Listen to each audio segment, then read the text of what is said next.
Loading.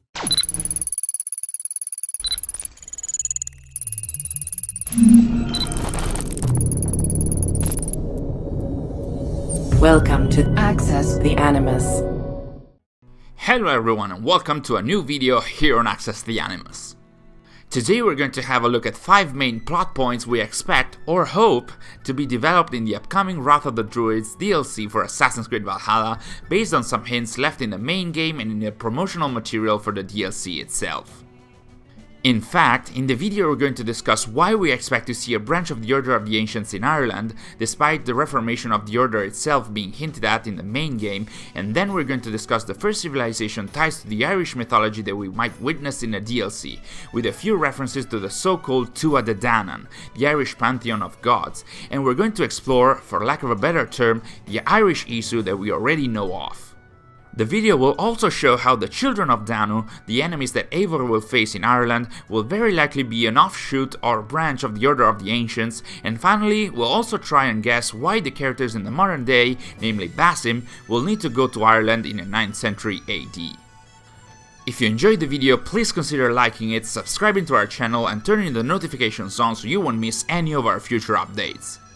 And with that out of the way, let's jump in and have a look at our narrative expectations from the Wrath of the Druids DLC of Assassin's Creed Valhalla. The Wrath of the Druids DLC, which will release in spring 2021, is the first major story expansions for Assassin's Creed Valhalla and will see Eivor traveling to Ireland, visiting both its wilds and its main city, Dublin. Throughout the marketing campaign, it was mentioned that in the DLC the players will have to travel to Ireland in order to battle a druidic cult known as the Children of Danu. Following some basic research, as many other members of the community have already pointed out, we know that Danu in the Irish mythology is an ancestral figure, a mother goddess if you will, of the so-called Tuatha Dé Danann, literally the folks of the goddess Danu, who again in the Irish mythology were a supernatural race that formed the Pantheon of gods. Thus, the Children of Danu, who are supposed to be human enemies to Eivor, are very likely to be people that worship Danu and, potentially, the Tuatha Dé Danann as well. Sounds familiar? It should, as this sounds more or less like the same approach and structure that the Order of the Ancients has had since its inception up until at least the reformation imposed by Alfred of Wessex with their worship of the Isu civilization and their relics. With this in mind then, and basing ourselves on a number of hints left here and there both in Valhalla itself and its marketing campaign, let's try and see what we can expect from the new and upcoming DLC set in Ireland, what kind of enemies we might meet, and if there are any first civ new or old acquaintances that we might encounter while we're there. The first hint at what we might witness in the DLC comes from a member of the Order of the Ancients signing himself as the Father at the end of the Winchester story arc in the main game.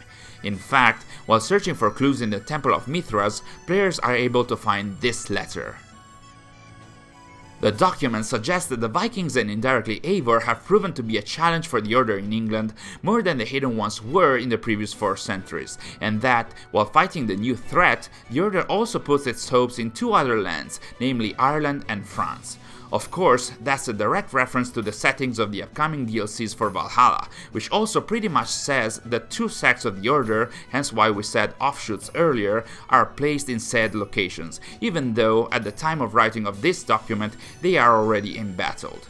In any case, considering the Order of the Ancients ending of the main game, the Wrath of the Druids DLC could actually be showing us how the Order is surviving outside of England while always pursuing its everlasting truths in a different land. The official synopsis of the Wrath of the Druids DLC reads: explore the haunted wilds and beautiful landscapes of Ireland as you battle a druidic cult known as the Children of Danu. As mentioned earlier, Danu is considered as the mother goddess of all the other deities, usually known as Tuatha Dé Danann. In the Irish mythology, the Tuatha Dé Danann were a supernatural race who invaded Ireland and kicked its previous inhabitants, the Fir Bolg, away from the island. Before reaching Ireland though, legends want them to be originated in the north from the union of a giant oak called Bile and the mother goddess Danu, from which the first deities, the Dagda and Brigid, were born, and went on to respectively be father and mother of all the other Tuatha Dé Danann. As the tribe grew, they built 4 mythological cities in 4 islands in the north, which were called Phalias, Gorias, Phineas, and Murias, and each of them guarded a very special treasure. In Phalias there was the sacred Leia foil, the Stone of Destiny, used to choose righteous rulers. In Gorias, the mightiest of swords, Cleum Soles, the Sword of Light. In the city of Phineas, the Tuatha Dé Danann held a magic spear which never missed its target, and in Murias they had the Cauldron of Plenty, which could never be emptied and from which everyone could be fed. At this point you should already see where this is going. Well, keep this in mind, as we'll get back to this later in the video. Delving a bit more in the Tuatha Dé Danann gods, we can actually find some very interesting names that were more or less hidden also in Valhalla's main game. The first one is Lugh.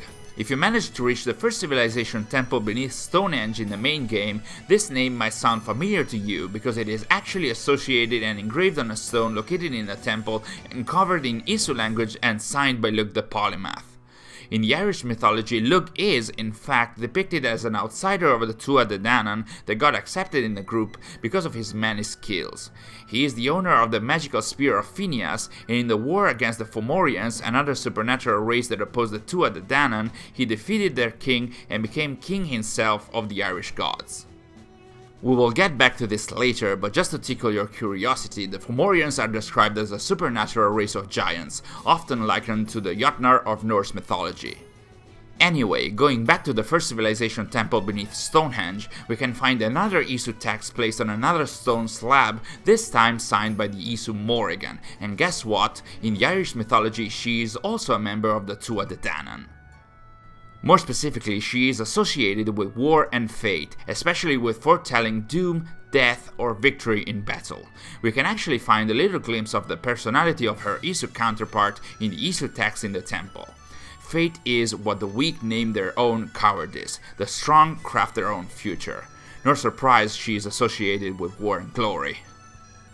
Also, and we believe this is not by chance, this sentence very much echoes the "I make my own luck" recurring catchphrase by Shay Cormac in Assassin's Creed Rogue, who was of Irish descent and even got to own a ship called the Morrigan. Back to Valhalla, in the game there is another element that calls back to Morrigan, which is the shield you can find in the Belasnap area of Gloucestershire, called the Morrigan's Guard, one of the 5 Isu weapons available in the game.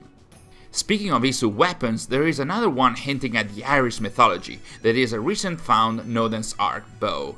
This is not as straightforward as for Morrigan and Lugh, but Nodens is the name of a British god that is cognate to that of Nuada, first king of the Tuatha Dé Danann, grandfather of Morrigan and owner of the Sword of Light of Gorias.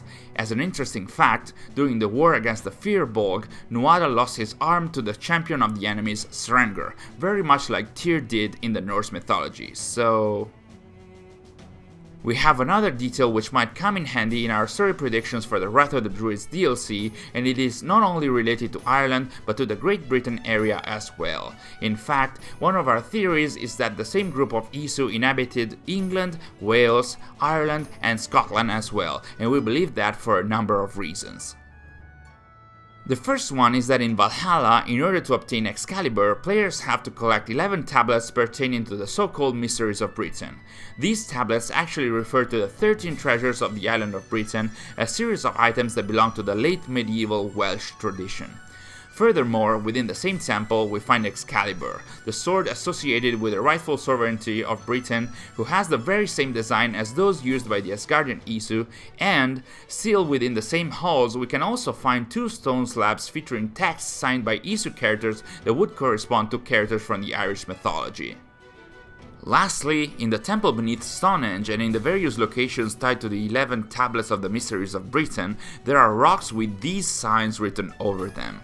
These aren't random signs. In fact, they are meant to represent a text written in Ogham, an early medieval alphabet used primarily to write the early Irish language, which, in the Irish mythology, was invented by Ogma, another member of the Tuatha Dé Danann. In general, what we mean to say is that all these elements should lead us to believe that the Isu who lived in Britain were the same that lived in Ireland. So, who were these Isu? Are there correlations to something or someone we already know? Our answer is Maybe. As we mentioned earlier, you can see where this is going. There is quite the number of details that draws the attention and makes us think that we might be in front of the same issue we have seen in Valhalla, where the Tuatha Dé Danann would be akin to the Aesir, that is the Asgardian issue, and the Fomorians would correspond to the Jotnar, and thus to the Greco-Roman ones. In fact, the magical treasures of the Tuatha Dé Danann are pretty similar to some of those we have met in Valhalla's main game. The Sword of Light could easily correspond to Excalibur, Lug's Spear could correspond to Odin's Gungnir, and the Cauldron really sounds like the one we see in Jotunheim, and even if in the game it is in the Jotnar's possession, the Norse mythology tells us that at some point the Cauldron became property of the Aesir thanks to Thor, who won it over its owner Hymir. The Stone of Destiny is the only treasure we do not meet directly in the game, but in the myth, this stone is said to be roaring in joy when approached by the rightful king of Ireland, so it could still be tied to Excalibur.